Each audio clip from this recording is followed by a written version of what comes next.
High welcome छ हजुरहरूलाई हाम्रो एन्डी फ्यामिलीमा। आज चाहिँ निर्जला एकादशी, म एकादशीको व्रत बस्छु र नारायण मन्दिर जाँदैछु।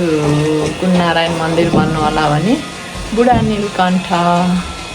ल अब चाहिँ हामी घरबाट निस्क्यौँ।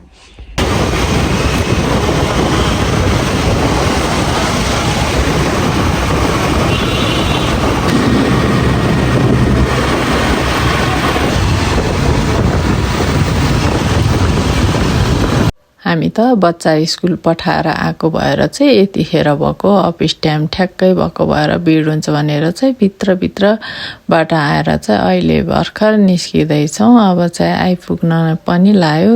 लगनखेलबाट हेर्नु न साझा पनि लाग्छ। अहिले त साझाले गर्दा सजिलो पनि छ, हजुरहरू पनि आउन सक्नुहुन्छ। अब चाहिँ हामी चाहिँ ठ्याक्कै आइपुग्नै लाग्यो नारायणथान मन्दिर।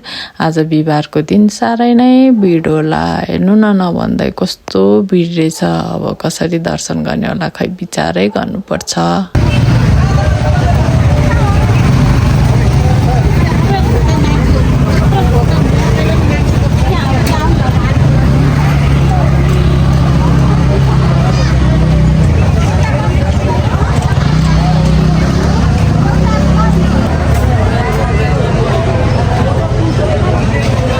हामी चाहिँ स्कुटी पार्किङ गरेर मन्दिरभित्र पनि प्रवेश गऱ्यौँ। हेर्नु न लाइन त निकै नै छ, गर्मी त्यस्तो।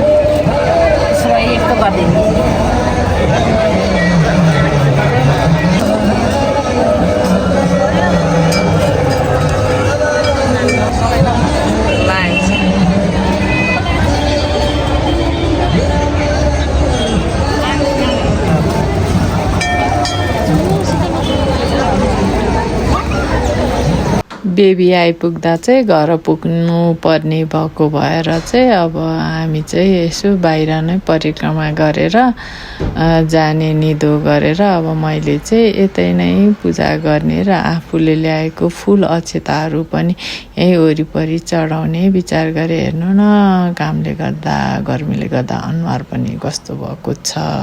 निकै नै गर्मी थियो, तराई नै यतै छिर्या जस्तो। अब यसो म नि बाहिरै फुलपातीहरू चढाउँछु भनेर त्यही नजिकै यसो घुम्दैछु। पहिला चाहिँ अब घन्टी बजाउँ भनेर घन्टी बजाउँदैछु। अनि त्यसपछि अब मैले ल्याएको सामानहरू पनि अब फुल अक्षताहरू पनि यहीँ चढाइदिन्छु भनेर विष्णु भगवानलाई सम्झिँदै मैले त्यहीँ चढाएर दर्शन गरेँ। अब गर्मी पनि निकै नै थियो, हो काम पनि निकै नै लागेको थियो। हजुरहरू पनि यसो आफ्नो स्वास्थ्यको पनि ख्याल गरेर मात्रै व्रत बस्नु होला। अब निर्जला भनेपछि चाहिँ पानी पनि नखाइकन बस्छन् सबैजना व्रत। म चाहिँ औषधि खानुपर्ने भएको भएर त्यस्तो निर्जला भनेर चाहिँ बस्दिनँ। अब निर्जला व्रत चाहिँ खास अब भीमसिंहले पनि 5 पाण्डवमा भीमसिंहले पनि व्रत बस्न एकादशीको व्रत चाहिँ बस्न नसक्ने भएको भएर चाहिँ यो निर्जला एकादशी व्रत चाहिँ अब वर्षैभरि व्रत बस्न नसक्नेहरूले यो एक दिन चाहिँ व्रत बसेको राम्रो हुन्छ अरे, पानी पनि नखाइकन। त्यही भएर भीमसिंहले लिएको व्रत हो रे यो खास गरी। अनि त्यही भएको भएर फल पाउँछ अरे कि एकै वर्षको। अनि त्यही भएर अब यसरी बस्दा चाहिँ फल पाउँछ भन्ने विश्वासका साथ निर्जला एकादशी व्रत चाहिँ बस्ने गरिन्छ। म चाहिँ सक्दिनँ त्यसरी, अहिलेसम्म बसेको छैन। औषधि खानुपर्ने भएको भएर अब हामीले चाहिँ फुलपातीहरू यहीँ नै चढाएर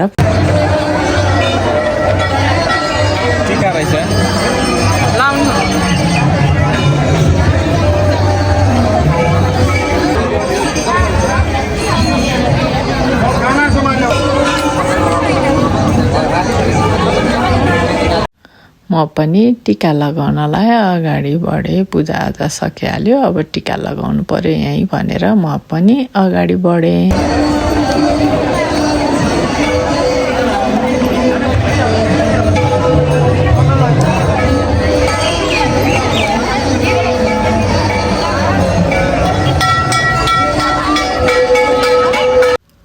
देखिहाल्नुभयो कस्तो भिड थियो है, भिड थियो। उहाँको चाहिँ फोन आइरहेको थियो। अब हेर्नु हजुरहरूले पनि दर्शन गरिहाल्नुभयो होइन, आज निर्जला एकादशीमा। अब हामी चाहिँ दर्शन सर्शन सकेर अब घरतिर जाने भन्न थाल्यौँ। हेर्नु न लाइन पर्याङदेखि लाइन त कति हो। हजुरलाई पनि आजको दिन बुढा नीलकण्ठ नारायण थानको दर्शन पनि गराइहाल्यौँ। राम्रोसँग त गराउन सकेन भन्दै आजलाई यो भ्लगबाट बिदा चाहन्छु। By by.